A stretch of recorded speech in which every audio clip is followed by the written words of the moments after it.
بسم اللہ الرحمن الرحیم بسم اللہ الرحمن الرحیم الحمد للہ رب العالمین والصلاة والسلام علی نبینا محمد وعلى آلہ وصحبہ اجمعین اما بعد۔ عزیزان گرامی، اللہ رب العزت کی رحمتوں کا مہینہ، اس کی برکتوں کا مہینہ، ماہ مبارک رمضان کی آمد ہے۔ اس وقت پوری امت مسلمہ جس کرب سے گزر رہی ہے، اس کرب کے عالم میں اور اس کرب والے ایام میں اللہ رب العزت کی رحمت کا یہ پیغام، یہی کہا جا سکتا ہے کہ اس بیمار اور لاچار کے لیے ایک امید بہار ہے جو اپنی بیماری سے، اپنی پریشانی سے، اپنے غم سے تھک ہار چکا ہو، اور ایسی کیفیت میں اس کو جب یہ خبر ملے کہ تیری بیماری کا علاج آیا چاہتا ہے، تیری پریشانی کا مداوع آیا چاہتا ہے، تیرے دکھوں اور تکلیفوں سے نجات کا وقت آیا چاہتا ہے، تو اس کی کیا کیفیت ہوگی؟ یہی کیفیت اس وقت امت مسلمہ کی ہے کہ وہ اللہ کی اس رحمتوں کے اس مہینے کے شدت سے منتظر ہیں کہ اس کی رحمتیں آ جائیں اور چھا جائیں، اور اس طرح چھا جائیں کہ یہ تکلیفیں، یہ وبائیں، یہ بلائیں، یہ مصیبتیں، یہ سب کچھ آن ہی آن میں ختم ہو کے صرف اس کی رحمتیں ہی رحمتیں ہو جائیں، اور یہ پریشانیاں جسے ہم اس وقت فیس کر رہے ہیں، جن کا سامنا کر رہے ہیں، یہ ختم ہو جائیں، سمٹ جائیں، ختم ہو جائیں، اور زندگی کے معاملات یہ سکون پر آ جائیں۔ عزیزان گرامی، یہ ایک فطرتی امر ہے کہ جب بھی کوئی بڑا آدمی آتا ہے، جب بھی کوئی خوشی کی خبر آتی ہے، تو انسان اس خبر کا استقبال کرنے کے لیے اور ویلکم کرنے کے لیے کما حقہ اپنے آپ کو تیار کرتا ہے، کما حقہ اپنے معاملات کو تیار کرتا ہے، کما حقہ اس کا استقبال کرنے کے لیے خود کو تیار کرتا ہے۔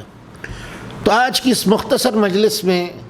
چند ایک گزارشات آپ کی خدمت میں رکھنا چاہوں گا کہ صحابہ کرام اور رسول اللہ صلی اللہ علیہ وسلم اور سلف صالحین امت رمضان المبارک کا استقبال کس طرح کیا کرتے تھے، اس دعا کے ساتھ کہ اللہ رب العزت ہم سب کو رمضان المبارک کا کما حقہ استقبال کرنے کی توفیق عطا فرمائے۔ اللہ رب العزت نے قرآن مجید میں بیان فرمایا، سورہ مطففین میں اللہ فرماتے ہیں وَفِي ذَلِكَ فَلْيَتَنَافَسِ الْمُتَنَافِسُونَ، کہ جو خیر کے کام ہیں ان کے اندر سبقت لے جانے والوں کو سبقت لے جانے چاہیے۔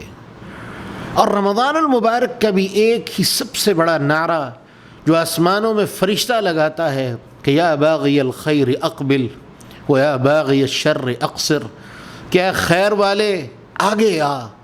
آگے آ، آگے بڑھ، آگے نکل، و یا باغی الشر اقصر، اور اے شر والے، اے اللہ کے نافرمان، اللہ کی نافرمانی کو کم کر لے، اللہ نے تیرے لیے ایک مہلت اور اپنی رحمتوں کا مہینہ تجھے عطا کر دیا ہے۔ اسی لیے اللہ فرماتے ہیں کہ وَفِي ذَلِكَ فَلْيَتَنَافَسِ الْمُتَنَافِسُونَ، اللہ کی رحمت کو سمیٹنے کے لیے، اس کی برکات کو سمیٹنے کے لیے ایک دوسرے پر سبقت لے جانے کی کوشش کیا کرو۔ تو یہی سبقت لے جانے کی ایک کوشش ہے، اس کے لیے ایک تیاری ہے، ایک پریپریشن ہے کہ ہم اپنے آپ کو تیار کر لیں، اور اس طرح سے تیار کر لیں کہ جیسے رسول اللہ صلی اللہ علیہ وسلم نے اپنی حدیث میں فرمایا، جسے امام البانی رحمۃ اللہ علیہ نے سلسلہ صحیحہ میں نقل کیا ہے کہ رسول اللہ صلی اللہ علیہ وسلم نے فرمایا افعلوا الخیر من دہرکم، کہ ہر وقت نیکی کا کام کرتے رہو، ہر زمانے میں، ہر عالم میں، ہر لمحے میں اللہ کے لیے نیکیاں کرتے رہو، اللہ کو منانے کی کوشش کرتے رہو، اور ساتھ فرمایا وَتَعَرَّضُوا نَفَحَاتِ رَحْمَةِ اللَّهِ، اور اللہ رب العالمین کی رحمتوں اور بہاروں کے منتظر رہا کرو۔ فَإِنَّ لِلَّهِ النَّفَحَاتِ، اللہ کے لیے رحمتیں اور اس کی رحمتوں کی بہاریں ہیں جو اپنے بندوں کو وہ عطا کرتا ہے۔ یصیب بہ من یشاء من عبادی، یہ رحمتوں کی بہاریں وہ اپنے بندوں میں سے جسے توفیق عطا کرتا ہے اسے یہ بہاریں عطا کرتا ہے۔ یہ رمضان اس شخص کے لیے غنیمت ہے جس شخص نے پچھلا رمضان بھی دیکھا اور آج پھر اس رمضان میں پہنچ گیا، آج پھر رمضان اس کی زندگی کی دہلیز پہ کھڑا ہے۔ اور اس شخص کے لیے جس نے پچھلا رمضان دیکھا اور آج وہ اللہ کے پاس چلا گیا، رسول اللہ صلی اللہ علیہ وسلم نے ان دونوں کا کمپیریزن ایسے کیا کہ ایک صحابی نے آ کے خواب بیان کیا کہ اللہ کے رسول، میں نے خواب میں 3 بندوں کو دیکھا ہے، وہ تینوں ایک جیسے عمل کرتے رہے ہیں، لیکن ان 3 میں سے 2 پیچھے رہ گئے اور ایک بندہ ایسا تھا جو پہلے ان میں سے جنت میں چلا گیا۔ ایسا کیوں؟ کہا اس شخص نے اپنی زندگی میں رمضان کی بہاریں زیادہ دیکھی ہوں گی، اس شخص نے اپنی زندگی میں رمضان زیادہ دیکھے ہوں گے، اس شخص نے اپنی زندگی میں اللہ کی عبادتیں کثرت سے کی ہوں گی۔ تو پتہ یہ چلتا ہے کہ آج وہ لوگ جو پچھلے سال رمضان میں اپنی زندگی مکمل کر کے اللہ کے پاس چلے گئے، اور وہ لوگ جو آج موجود ہیں اور ان کو اللہ نے ایک اور رمضان عطا کر دیا ہے، یہ لوگ یقیناً اللہ کے ہاں مقام میں، مرتبے میں، جنت میں جانے کے اعتبار سے یہ اللہ کے ہاں سب سے پہلے اور مقدم ہوں گے۔ تو ہم کیوں نہ اپنے آپ کو جنت میں پہلے جانے کے لیے تیار کریں، کیوں نہ اپنے آپ کو اللہ کی جنتوں میں داخلے کے لیے خود سے مکمل طور پہ تیار کر لیں کہ اللہ کی جنتوں میں جانے کے لیے ہمارے پاس اعمال کرنے کا زیادہ موقع موجود ہے۔ اللہ نے ہمیں اور فرصت عطا فرمائی ہے، ایک دفعہ پھر رمضان عطا فرما دیا ہے، اور اگر اللہ چاہتا تو ہمیں اپنے پاس بلا لیتا، اس کو کون پوچھنے والا ہے، لیکن اس نے ہمیں یہ موقع عطا کیا۔ اس موقع سے فائدہ اٹھائیے۔ اللہ کی یہ رحمتیں، یہ بہاریں وہ اپنے بندوں کو جسے چاہتا ہے عطا کرتا ہے۔ ہمارے لیے یہ غنیمت اور مبارکباد ہے کہ اللہ نے ہمیں ان لوگوں میں شامل کر لیا جن لوگوں کو اللہ نے یہ بہاریں عطا فرمانے کا فیصلہ فرمایا ہے۔ تو آئیے اس سلسلے میں چند ایک گزارشات میں آپ کی خدمت میں رکھنا چاہتا ہوں کہ رمضان المبارک کی آمد سے پہلے ہمیں کون کون سے اعمال کر لینے چاہیے۔ سب سے پہلے تو دعا کرنی چاہیے کہ اے اللہ رمضان المبارک خیر و عافیت سے، سلامتی کے ساتھ، عافیت کے ساتھ ہماری زندگیوں میں آئے۔ اور پیارے پیغمبر جناب محمد الرسول اللہ صلی اللہ علیہ وسلم کا تو طرز عمل تھا کہ آپ شعبان کے مہینے سے ہی یہ دعائیں کرنا شروع کر دیتے، اللہم بارک لنا فی شعبان وبلغنا رمضان، اللہ شعبان میں ہمیں برکتیں دے اور رمضان ہمیں عطا فرما۔ اس وقت رمضان المبارک بالکل ہمارے قریب ہے، اتنا قریب کہ چند دن کی دوری پہ، لیکن یہ چند دن کی دوری، اس کی زندگی کی ضمانت کوئی نہیں دے سکتا سوائے اللہ رب العالمین کی ذات کے، کوئی نہیں جانتا۔ لیکن ہم اللہ سے دعائیں تو کر سکتے ہیں، ہم اپنے دل کی تڑپ تو اللہ کے رب العالمین کی بارگاہ میں دکھا سکتے ہیں کہ اللہ تیری ان رحمتوں اور بہاروں کے ہم منتظر بیٹھے ہیں۔ اور سلف صالحین کا تو یہ عالم تھا کہ وہ 6 مہینے اللہ رب العزت سے رمضان المبارک کی آمد کی دعائیں کرتے، اللہم سلم لنا لرمضان، اللہ رمضان کے لیے ہمیں سلامت فرما، اور اللہ جب رمضان ہمیں عطا کر دے تو ہمیں اس وقت بھی سلامتی عطا فرما کہ ہم صحیح معنوں میں اس کا حق ادا کر سکیں۔ وتسلمہ منا مقبلا، اور اللہ جب رمضان چلا جائے، یہ مہینہ ختم ہو جائے تو اس طرح سے ختم ہو کہ تو نے ہمارے اعمال کو اپنی بارگاہ میں قبول کر لیا ہو۔ تو سلف صالحین کی یہ عادت بھی ہمیں ملتی ہے کہ تابعین عظام اور تبع تابعین امت وہ یہ کیا کرتے تھے کہ 6 مہینے اللہ سے رمضان المبارک کی دعائیں کرتے، اللہ رمضان عطا فرما، اور وہ فرماتے کہ جب رمضان گزر جاتا تو 6 مہینے ہم اللہ سے اپنے اعمال کی قبولیت کے لیے دعائیں کرتے۔ سبحان اللہ، وہ کتنے مبارک لوگ تھے جو اللہ رب العزت کی اس بہار کے لیے کتنی تڑپ رکھنے والے تھے۔ اور آج جبکہ پوری امت مصیبت میں اور عذاب میں مبتلا ہے، اللہ کی قسم ہمارے اندر وہ تڑپ نظر نہیں آئی، وہ اجتماعیت نظر نہیں آئی، اللہ کی قسم ہمیں اللہ کی طرف رجوع نظر نہیں آیا۔ آج بھی امت انہی ایکٹیویٹیز میں مصروف ہے، آج بھی امت گھروں میں لڈو کھیلنے میں مصروف ہے، کوئی کیرم کھیلنے میں مصروف ہے۔ وہ یہ سمجھ رہا ہے کہ مجھے اپنے گھر میں قید کر دیا گیا ہے اور وقت گزارنے کے لیے مجھے کوئی نہ کوئی مشغلہ چاہیے۔ نہ میرے بھائی، نہ۔ مومن کو جب وہ یہ جان لے کہ پریشانی دروازے پہ دستک دے رہی ہے، اللہ کا عذاب ہم سب پر عام ہو چکا ہے، پھر وہ اپنے وقت کو مشغلوں میں نہیں گزارتا، بلکہ اس کا ہر لمحہ اپنے اللہ رب العالمین کی بارگاہ میں گزرتا ہے کہ اللہ اپنی رحمت سے ہمیں معاف فرما دے، اللہ ہم پر رحمتیں کر دے، اپنے اس عذاب کو ہم سے دور کر لے، اللہ ہمیں تکلیف میں ہے ہمیں تکلیف سے نکال دے۔ اور سلف صالحین امت کا یہی تو طرز عمل تھا۔ آج یہ طرز عمل ہمارے اندر آ گیا کہ ہم چاہتے ہیں کہ اجتماعیت ہو، اکٹھے مل کے ذکر کریں۔ نہ میرے بھائی، نہ۔ اجتماعیت کبھی بھی سلف صالحین نے اس کی ترغیب نہیں دی، نہ ان کی زندگیوں سے ہمیں یہ سبق ملتا ہے، بلکہ کیا ملتا ہے کہ اکیلے اکیلے کونوں میں چھپ کے انفرادی حیثیت سے اللہ سے دعائیں کرتے، اللہ سے التجائیں کرتے، اللہ سے آرزویں کرتے اللہ ہمارے لیے آسانیاں فرما دے۔ اور ان کے عمل میں اس قدر اخلاص تھا کہ اللہ رب العزت ان کی تکلیفوں کو دور کر دیتے تھے۔ تو سب سے پہلا عمل کہ دعا کریں، دعائیں مانگیں کہ اللہ رمضان آئے، خیر و عافیت سے ہماری زندگیوں میں آئے، اللہ رمضان کو ہم تک خیر و عافیت سے پہنچا اور ہمیں سلامتی اور صحت عطا فرما۔ اور سلف صالحین تو یہ بھی کہا کرتے تھے کہ رمضان المبارک ایک ایسا مہینہ ہے کہ جب یہ جانے والا ہوتا ہے تو دعائیں ہوتی ہیں کہ اللہ ہمارے اعمال کو قبول فرما، اور اسی وقت ایک دعا ہوتی ہے اللہ آئندہ سال پھر یہ نعمت عطا فرما۔ یہ نعمت آنے والی ہے،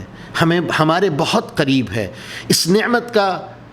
انتظار ہم کر رہے ہیں۔ اپنے آپ کو صرف انتظار میں نہ رکھیے بلکہ تیاری بھی کر لیجئے۔ دوسری چیز، اللہ رب العزت ہمیں یہ نعمت جب عطا فرمائیں تو سب سے پہلا حق یہ ہے، نعمت کا سب سے پہلا حق یہ ہے کہ اس کا شکر ادا کیا جائے، اس نعمت کا شکریہ ادا کیا جائے۔ اور اللہ رب العزت قرآن مجید میں بیان فرماتے ہیں، اپنے نبی کو مخاطب کر کے فرماتے ہیں کہ وَذَكِّرْهُمْ بِأَيَّامِ اللَّهِ، ان کو اللہ کے ایام کے بارے میں بتاؤ، اللہ کی نعمتوں کے بارے میں بتاؤ۔ تو رمضان کی جب بات آئے اور رمضان خیر و عافیت سے ہماری زندگیوں میں آ جائے تو حق یہ ہے کہ ہم اپنے رب کا شکریہ ادا کریں۔ اللہ تیرا کروڑ مرتبہ شکر ہے کہ تو نے ایک دفعہ پھر رمضان عطا فرمایا، اور بالخصوص اس کرب کے عالم میں تو نے رمضان عطا فرمایا۔ اللہ تیرا کروڑ مرتبہ شکر ہے۔ اور انسان کو جب اللہ کی طرف سے کوئی نعمت ملتی ہے اور وہ اس پر اس کا شکریہ ادا کرتا ہے تو پھر اس شکریہ کا اثر بھی اس کے چہرے پر خوشی کی شکل میں نظر آتا ہے۔ اور اللہ رب العزت نے قرآن مجید میں اعلان فرمایا فَبِذَلِكَ فَلْيَفْرَحُوا قُلْ بِفَضْلِ اللَّهِ وَبِرَحْمَتِهِ فَبِذَلِكَ فَلْيَفْرَحُوا هُوَ خَيْرٌ مِّمَّا يَجْمَعُونَ کہ جب اللہ کی رحمتوں کی باتیں آئیں، جب اللہ کی رحمت کی بات آئے تو مومنوں کو خوش ہونا چاہیے۔ اور رسول اللہ صلی اللہ علیہ وسلم کا بھی طرز عمل تھا کہ جب رمضان المبارک آنے والا ہوتا، قریب ہوتا، تو رسول اللہ صلی اللہ علیہ وسلم صحابہ کو یہ خطاب فرماتے۔ سنن النسائی کی روایت ہے کہ رسول اللہ صلی اللہ علیہ وسلم فرماتے لقد اتاکم شہر عظیم، تمہارے پاس ایک عظمت والا مہینہ آ گیا ہے جس کا روزہ اللہ نے تم پر فرض کر دیا ہے، جس کے اندر اللہ رب العزت تمہارے گناہوں کو معاف کرتے ہیں، اللہ تمہارے لیے جنتوں کو کھول دیتے ہیں، جہنم کو بند کر دیتے ہیں۔ اور امام ابن رجب رحمۃ اللہ علیہ اپنی کتاب لطائف المعارف میں اس حدیث کی تشریح میں بڑی خوبصورت بات بیان فرماتے ہیں۔ وہ فرماتے ہیں کہ بندہ خوش کیوں نہ ہو جب اسے اللہ کی طرف سے یہ خوشی مل رہی ہے کہ جنت کھول دی گئی ہے، جب اس کا مالک اسے یہ خوشی دے رہا ہے کہ تمہارے لیے جہنم کو ٹھنڈا کر دیا گیا ہے، وہ کیوں خوش نہ ہو، اس کی خوشی دوبالا کیوں نہ ہو جب اس کا مالک اس کو یہ پیغام دے دے کہ وہ شیطان جو تجھے گمراہ کرنے کی کوشش کرتا ہے، وہ جو تیرے دل میں وسوسے ڈالتا ہے، وہ ابلیس لعین، آج ہم نے اسے بھی قید کر دیا ہے، ہم نے رحمتوں کو عام کر دیا ہے، رحمتوں کا موسم بہار تجھے عطا کر دیا ہے۔ امام ابن رجب فرماتے ہیں مومن کے لیے اس سے بڑی خوشی کوئی نہیں ہو سکتی، اور حقیقتاً یہ سب سے بڑی خوشی ہے کہ ہمیں اللہ کی رحمت مل جائے، اللہ کی رحمتوں میں ہم غوطے لے رہے ہوں، اس سے بڑی خوشی کیا ہو سکتی ہے۔ اس کے بعد اگلی چیز، سب سے پہلا رمضان آنے کے بعد پہلا عمل کہ توبہ کیجئے، اس طرح توبہ کیجئے کہ رمضان المبارک کا آغاز اور رمضان المبارک کی ابتدا اللہ رب العزت اور بندے کا تعلق بالکل ایک نئے صفحے سے شروع ہو۔ اللہ رب العزت کا وعدہ ہے الا من تاب وآمن وعمل عملا صالحا فاولئک یبدل اللہ سیئاتہم حسنات۔ جو بندہ توبہ کر لے، ایمان لے آئے، وعمل صالحا، نیک اعمال کرے، یہ 3 کام جو بندہ کر لے، توبہ کر لے، اپنے آپ کو اللہ کے لیے مطیع اور فرما بردار کر لے اور نیک اعمال کرنا شروع کر دے، اللہ فرماتے ہیں فَأُولَٰئِكَ يُبَدِّلُ اللَّهُ سَيِّئَاتِهِمْ حَسَنَات، کہ میں اللہ نہ صرف کہ ان کے گناہوں کو مٹا دیتا ہوں بلکہ ان کے گناہوں کو میں نیکیوں میں بدل دیتا ہوں۔ اس کے پچھلے صفحے پورے کے پورے صفحے اور رجسٹر کو میں نیکیوں میں بدل دیتا ہوں، اور آگے جو زندگی کا صفحہ شروع ہوگا تو بالکل نئے سرے سے شروع ہوگا۔ میری سب سے پہلی کوشش یہی ہونی چاہیے کہ رمضان آنے کے بعد سب سے پہلے ہم اپنے رب کے حضور اس طرح توبہ کریں کہ ہماری زندگی کا ایک نیا صفحہ بندے اور رب کے درمیان شروع ہو۔ اگلی چیز، رمضان المبارک کے بارے میں کچھ عزم کر لیں، اس کے آنے سے پہلے کچھ پکے ارادے کر لیں۔ سب سے پہلے اس بات کا ارادہ کہ میں روزے رکھوں گا، مکمل روزے رکھوں گا، اور روزے کو اس طرح رکھوں گا جس طرح روزہ رکھنے کا حق ہے۔ اور اسی ضمن میں ایک چیز ساتھ اور شامل کر لیجئے کہ رمضان المبارک کے کیا حقوق ہیں، روزے کے کیا احکامات ہیں، رمضان المبارک کے کیا احکامات ہیں۔ رمضان آنے سے پہلے ہمیں وہ تمام چیزیں سیکھ لینی چاہیے، ان تمام چیزوں کا علم ہونا چاہیے کہ رمضان میں نے کیسے گزارنا ہے۔ رمضان المبارک میں اپنی زندگی کا یہ رمضان اس طرح سے گزاروں کہ یہ میری زندگی کا سب سے بہترین رمضان ہو۔ اور بالخصوص میں بار بار یہ بات دہرا رہا ہوں، اب جب کہ امت اس وقت انتہا کی پریشانی میں ہے، اور اس جیسا رمضان شاید ہی کسی کی زندگی میں اس سے پہلے گزرا ہو، اس وقت امت شدید پریشانی میں ہے۔ یہ ایک بالکل منفرد رمضان ہے کہ جب مسجدیں بند ہیں، قرآن مجید کی وہ بہاریں اور آوازیں سننے کو ہمیں نہیں ملیں گی، مسجدوں میں جا کے ہمیں اللہ کے حضور مناجات کرنے کا موقع نہیں ملے گا، ایسی شکل میں یہ سب سے منفرد رمضان ہے کہ ہم اپنے گھروں میں قید ہیں، لیکن ہماری زبانیں تو قید نہیں، ہمارے جسم تو آزاد ہیں، ہماری سوچ اور شعور تو آزاد ہے، ہم اپنے گھروں میں بھی اپنے رب کو راضی کر سکتے ہیں۔ تو ضرورت اس بات کی ہے کہ ہم رمضان المبارک کے تمام احکامات کو جان لیں اور ایک عزم کر لیں، مصمم ارادہ کر لیں کس بات کا کہ میں نے رمضان کے مکمل روزے جس طرح میرے رب نے مجھے حکم دیا ہے میں نے اس طرح رکھنے ہیں، میں اسی طرح ان روزوں کو رکھوں گا جس طرح میرے مالک نے مجھے حکم دیا ہے، میں اس اسوے کے مطابق روزے رکھوں گا جو محمد الرسول اللہ صلی اللہ علیہ وسلم مجھے دے کے گئے ہیں۔ اور اس کے ساتھ ساتھ اس بات کا ارادہ کر لے کہ رمضان قرآن کا مہینہ ہے،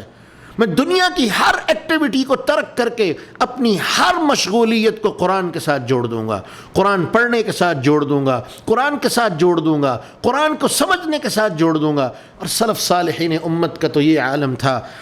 کہ امام احمد ابن حنبل اور امام بخاری رحمہم اللہ جمیعاً کے بارے میں آتا ہے ہر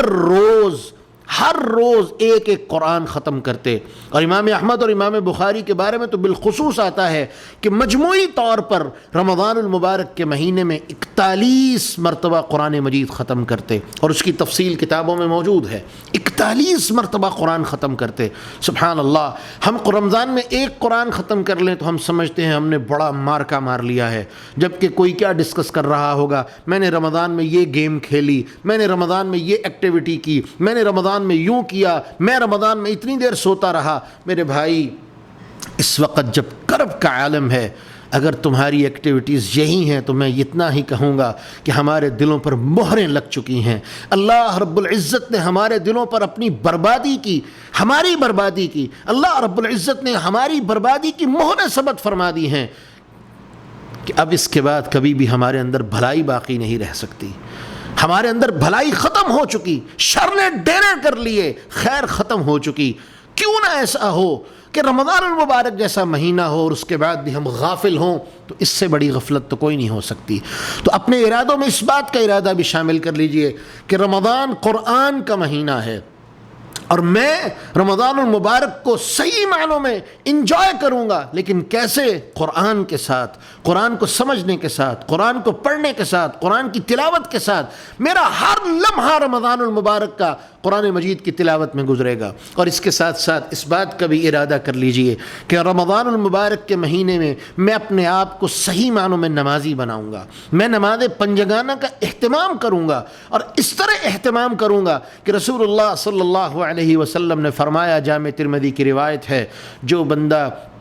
40 دن تک،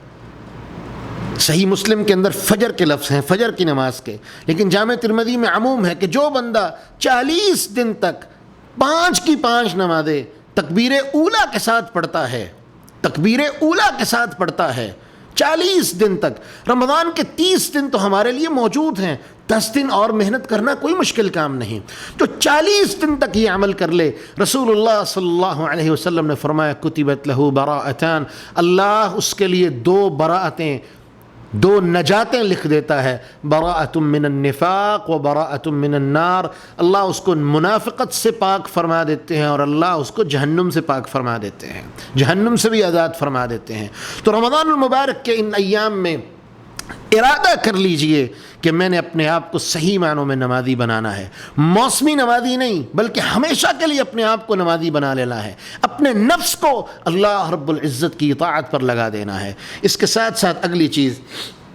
جو واجب اور ضروری چیزیں ہیں، جیسے رمضان کا روزہ ہے، نماز ہے، جو واجبات ہیں بالخصوص ان کا اہتمام کرے۔ اس کے ساتھ ساتھ اگلی چیز دعوت کے کام میں، لوگوں کو اللہ کے دین کی طرف بلانے کے کام میں کما حقہ، جتنی اس کے پاس توفیق ہے، لوگوں کو اللہ کے دین کی طرف بلائے، لوگوں کو اللہ کے دین کی دعوت میں، اپنے آپ کو لوگوں کے لیے اللہ کے دین کی دعوت میں مصروف کر لے، کیونکہ دعوت اللہ کا کام اس سے بڑھ کے کوئی کام نہیں ہو سکتا۔ اس کے ساتھ ساتھ اپنا ایک شیڈول بنا لے کہ میرے روزمرہ کے کام میری یہ ترتیب ہوگی، اور رمضان المبارک کے لیے جو ایام، جو اعمال میں نے خاص کیے ہیں، ایک بات ذہن میں رہے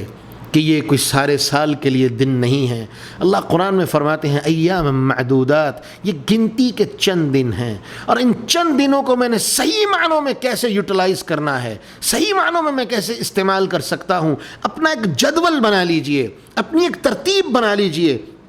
کہ یہ میری ایک ترتیب رہے گی، اور میں اپنے آپ کو ہر حال میں اس ترتیب کا پابند کروں گا، اس یقین کے ساتھ کہ انسان جب ترتیب پہ آ جائے اور 30 دن ایک چیز کی ٹریننگ اور مشق کر لے، تو یقین کیجئے کہ سلف صالحین کہا کرتے تھے کہ رمضان المبارک سے بڑھ کے کسی بندے کی تربیت کے لیے کوئی مہینہ نہیں ہو سکتا، کوئی موسم نہیں ہو سکتا، کہ 30 دن انسان اخلاص کی تربیت لیتا ہے۔ اور روزے کے بارے میں تو یہ اتنی مخلصانہ عبادت ہے کہ رسول اللہ صلی اللہ علیہ وسلم فرماتے ہیں کہ اللہ نے مجھے یہ بات کہی ہے کہ الصوم لی وانا اجزی بہ، کہ یہ بندہ روزہ صرف میرے لیے رکھتا ہے۔ اور سلف صالحین تو کہا کرتے تھے ہر عبادت میں دکھاوے کا ڈر ہو سکتا ہے، روزے کے بارے میں تو دکھاوے کا ڈر ہی کوئی نہیں۔ کون روزے دار ہے، کون روزے دار نہیں، جب تک وہ اپنے منہ سے بول کے نہیں بتائے گا تب تک کوئی اس بات کا اندازہ ہی نہیں کر سکتا کہ یہ روزے دار ہے یا نہیں ہے۔ لیکن سلف صالحین کہا کرتے تھے اسی لیے کہ جب تک وہ منہ سے نہیں بولے گا اس کا عمل چھپا ہوا ہے، پوشیدہ ہے، اس کے اور اس کے رب کے درمیان ہے۔ اسی لیے میرے مالک نے کہہ دیا کہ الصوم لی وانا اجزی بہ، یہ روزہ میرے لیے رکھتا ہے، اس نے پیاس میرے لیے برداشت کی، بھوک میرے لیے برداشت کی، وانا اجزی بہ، میں ہی اس کو اس کا اجر عطا فرماؤں گا۔ اور صحیح مسلم کی روایت ہے، رسول اللہ صلی اللہ علیہ وسلم نے فرمایا جو بندہ ایک نفلی روزہ اللہ کے لیے رکھتا ہے، بعد اللہ عنہ 70 خریفا من النار، اللہ اس ایک نفلی روزے کی برکت کی وجہ سے 70 سال کے لیے اس بندے کو جہنم سے دور فرما دیتے ہیں۔ اور ساری زندگی انسان نفلی روزہ رکھتا رہے، رمضان کے ایک فرض روزے کا مقابلہ نہیں کر سکتا۔ خود اندازہ کیجئے کہ یہ روزہ، رمضان کا فرض روزہ، اس کا مقام اللہ رب العزت کے ہاں کتنا بڑا ہوگا، وہ اجر کتنا بڑا ہوگا، انسان اس کا تصور بھی نہیں کر سکتا۔ اس کے ساتھ ساتھ رمضان المبارک کے دنوں میں ایک بات کا خاص طور پہ خیال رکھنے کی ضرورت ہے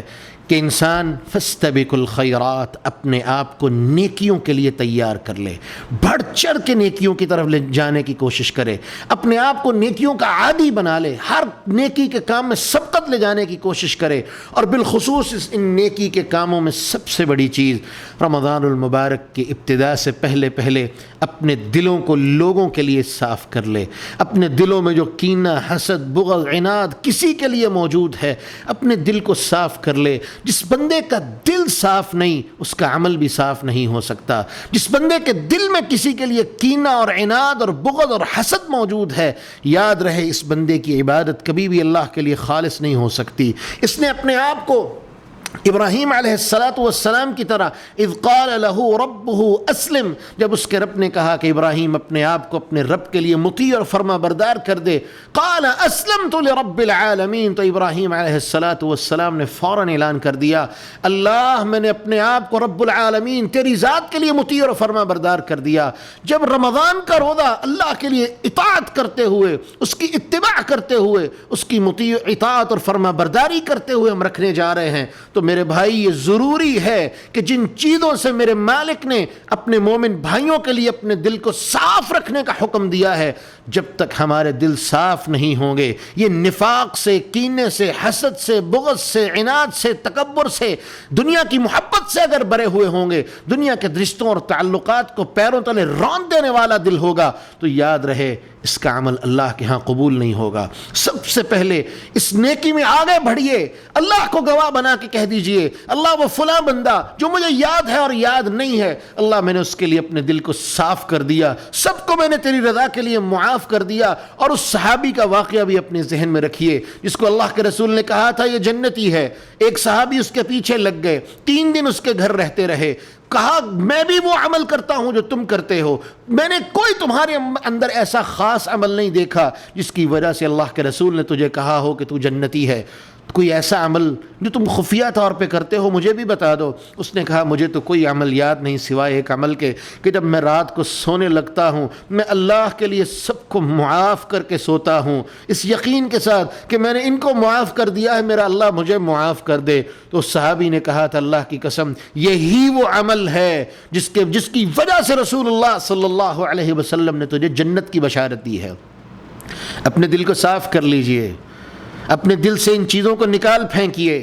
شیطان کو اپنی زندگیوں سے نکال دیجئے۔ جب اللہ نے شیطان کو باندھ دیا ہے تو یہ نفس جو شیطان کا پیروکار بن چکا ہے، اس نفس کو بھی اللہ کے تابع کر دیجئے، اس یقین کے ساتھ کہ میں اپنے نفس کو اور دل کو صاف کر کے جب اپنے اللہ کی اتباع میں لگاؤں گا، میرا مالک 30 دنوں میں اپنی اتنی مہربانیاں مجھ پہ فرما دے گا کہ سال کے 360 365 دن گزارنا میرے لیے مسئلہ نہیں ہوگا۔ اور اس کے ساتھ ساتھ نیکیوں میں سبقت جب وہاں لے کے جانی ہے، وہاں وہ گناہ، وہ بیماریاں، وہ بری عادتیں جو ہماری زندگی کا حصہ ہیں، رمضان المبارک انہی برائیوں سے ہمیں بچانے کے لیے ایک ٹریننگ کا نام ہے۔ اپنے آپ کو ذہنی طور پر تیار کر لیجئے کہ رمضان المبارک کے ان ایام میں میں نے یہ خیر کے کام کرنے ہیں اور یہ برائیاں میں نے اپنی ذات سے نکال کے پھینک دینی ہیں، ان برائیوں سے میں نے اپنے آپ کو دور کر لینا ہے، ان برائیوں کو میں نے جڑ سے اکھاڑ کے اپنی زندگی سے نکال کے پھینک دینا ہے۔ میری زندگی میں اگر ہوگا تو میرے مالک کی اطاعت اور فرما برداری ہوگی، میں اپنی زندگی سے ان تمام برائیوں کو نکال دوں گا جو میرے مالک کی ناراضگی کا سبب بنتی ہیں۔ اور اس کے ساتھ ساتھ رمضان المبارک میں جہاں قرآن مجید ایک بہترین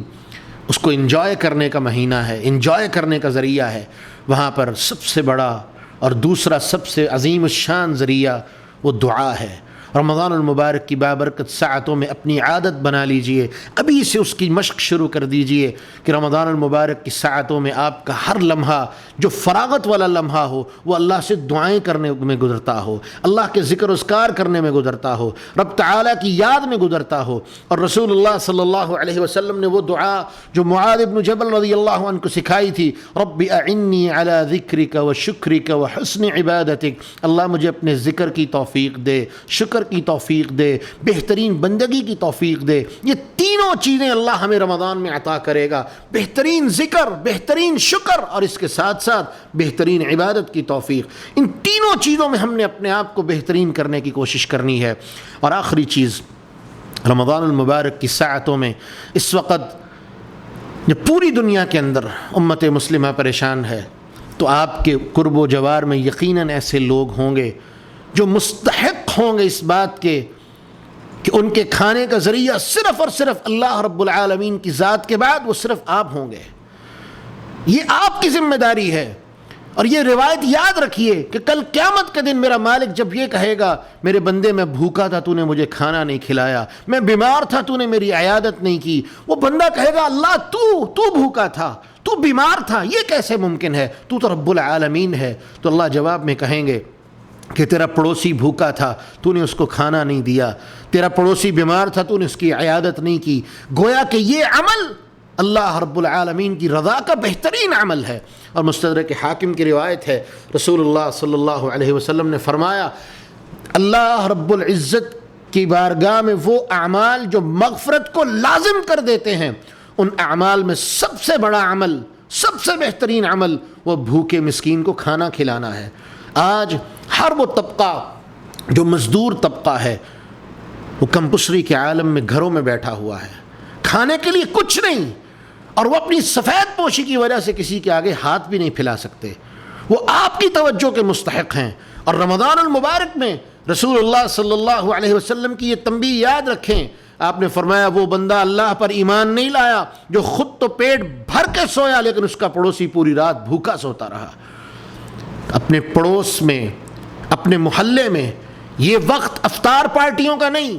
یہ وقت انٹرٹینمنٹ کا نہیں، یہ وقت غم گساری کا وقت ہے، یہ وقت کسی کے سر پہ دست شفقت رکھنے کا وقت ہے۔ اور رمضان المبارک جہاں اللہ کی رحمتیں عام ہیں وہاں آپ بھی اپنی محبت کے دروازے غیروں کے لیے کھول دیجئے، انہیں کھانے کے لیے دیجئے، ان کے کھانے کا بندوبست کر دیجئے، اس یقین کے ساتھ کہ جو ان کے لیے بندوبست کرے گا اللہ رب العالمین اس بندے پر اپنی رحمتوں کی بارش فرما دیں گے۔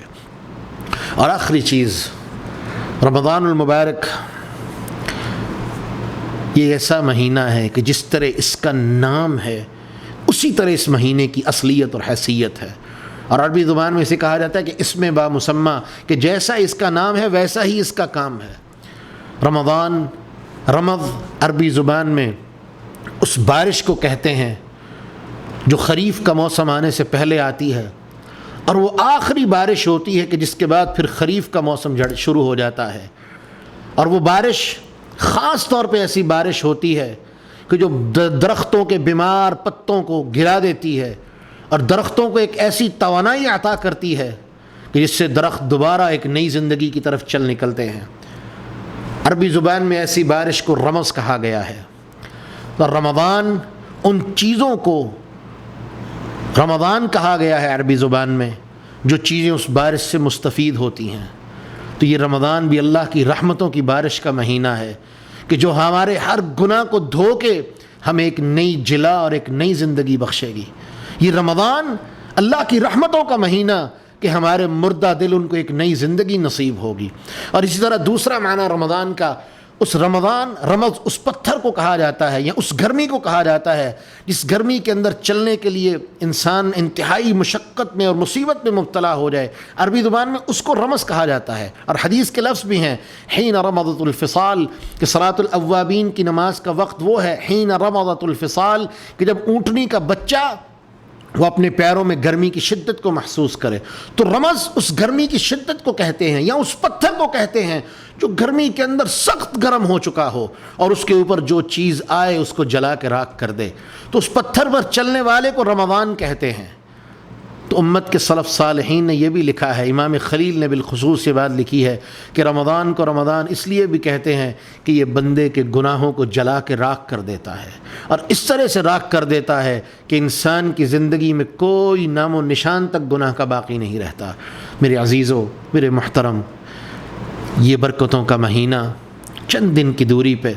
اپنے آپ کو تیار کر لیجئے۔ جو چیزیں میں نے آپ کے سامنے رکھی ہیں یہ تو مکمل احاطہ کرنے والی نہیں، لیکن یہ چند بنیادی باتیں ہیں کہ اگر ہمارے اندر عمل کا جذبہ نہیں، اپنے دل کی اصلاح کا جذبہ نہیں، سلامت الصدر اور سلامت النفس کا جذبہ نہیں، تو یاد رکھیں ہم رمضان کا حق ادا نہیں کر سکیں گے۔ اللہ سے دعا ہے اللہ رب العزت ہمیں کما حقہ رمضان المبارک کا استقبال کرنے کی توفیق عطا فرمائے، اور کما حقہ رمضان المبارک کے لیے ہمیں تیاری کی توفیق عطا فرمائے، حتیٰ کہ ہم رمضان کو اس طرح گزار سکیں جس طرح اللہ رب العالمین چاہتے ہیں اور جس طرح رسول اللہ صلی اللہ علیہ وسلم نے ہمیں گزار کے دکھایا۔ اللہ ہم سب کو